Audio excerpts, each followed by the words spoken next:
Have you ever hyped everyone else like you're running a motivational speaking business for free? But the second you want to do something for yourself, your confidence disappears like you've never met her? Your friend says she wants to start a bakery, and you're like, yes, you were born for this. Martha Stewart could never. But when you want to start something, suddenly you need a sign from God, a 14-point business plan, inner peace, your kids to behave, the economy to stabilize. Girl, be serious. We all do this. Welcome back to the GB, where we talk about real life, real growth, and real conversations that make you laugh while you're low key getting exposed.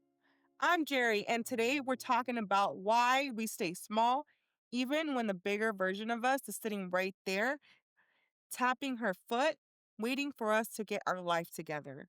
This episode is layered, funny, honest, emotional, and way too relatable. So let's get into it. We all have that one friend who is always about to start something. She's about to be a lash tech. She's about to be a personal trainer. She's about to sell detox teas that look like they came from Jurassic Park. Her Canva is full. Her Pinterest is full. Her execution, crickets. But here's the thing. She's creative. She's talented. She's capable. She just doesn't believe she can actually succeed in one thing. So she stays small by staying scattered. And truthfully, a lot of us do the same thing quietly. We don't let ourselves focus because focusing means committing. And committing means we might actually win. And if we win, people will expect us to stay winning. That's the part we avoid. We're not scared of failing. We're scared of confirming we're powerful. Let's talk about the tias because they're the original life coaches uncertified.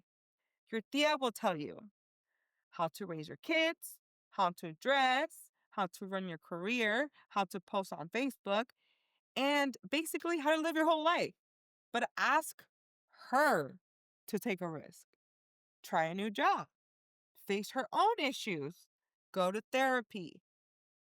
Suddenly is, ay no, mija. Dios dijo que no. Dios did not say that. Dios is up there like, don't drag me into this. But here's the deeper truth. Generations before us were trained to survive, not expand. Don't be too loud. Don't outgrow the family. Don't aim too high. Don't dream too big. We inherited this mindset. But you?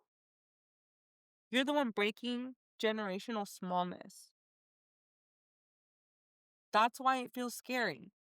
You're doing something your whole bloodline wasn't allowed to do. You ever meet that person at work who literally does everything? They train the new employees, they fix the system, they solve all the problems. They know the passwords, the budgets, the drama, all of it.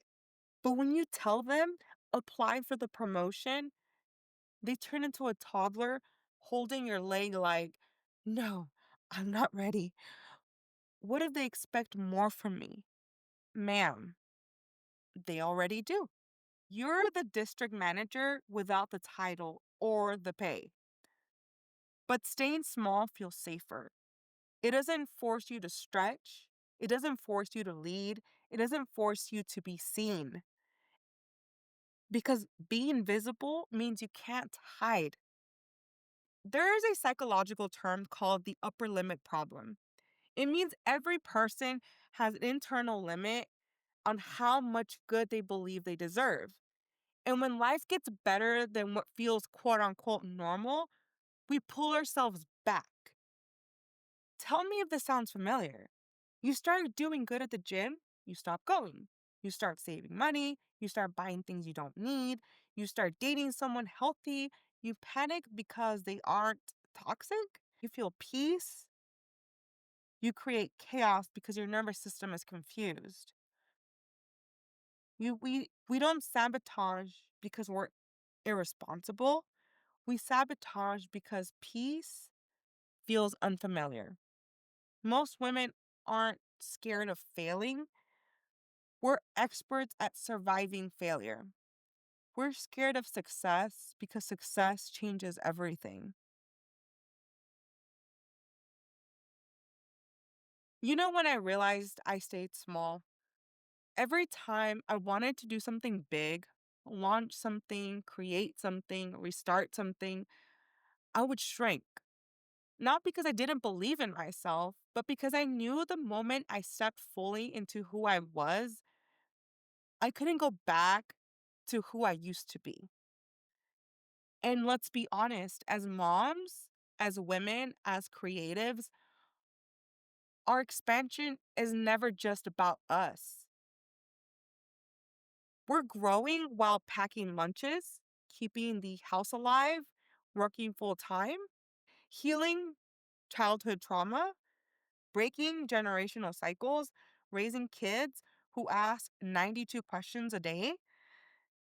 Expansion isn't smooth. It's layered, it's emotional, it's sacred, but it's also overdue. We stay small because expansion exposes us. Expansion is loud. Expansion makes you visible. Expansion attracts attention and opinions. When you grow, people notice.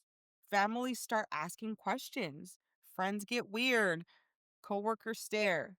Stra- strangers strangers make assumptions. People judge without knowing you. Your inner child gets nervous like, are we safe? So shrinking feels like protection. But eventually, shrinking becomes painful. It starts affecting your self respect. You lose peace. You lose inspiration. You lose momentum. You lose pieces of yourself. The pain of staying small eventually becomes heavier than the fear of expanding. You know what expanding actually looks like? It's not glamorous. It's not one of those Pinterest moments.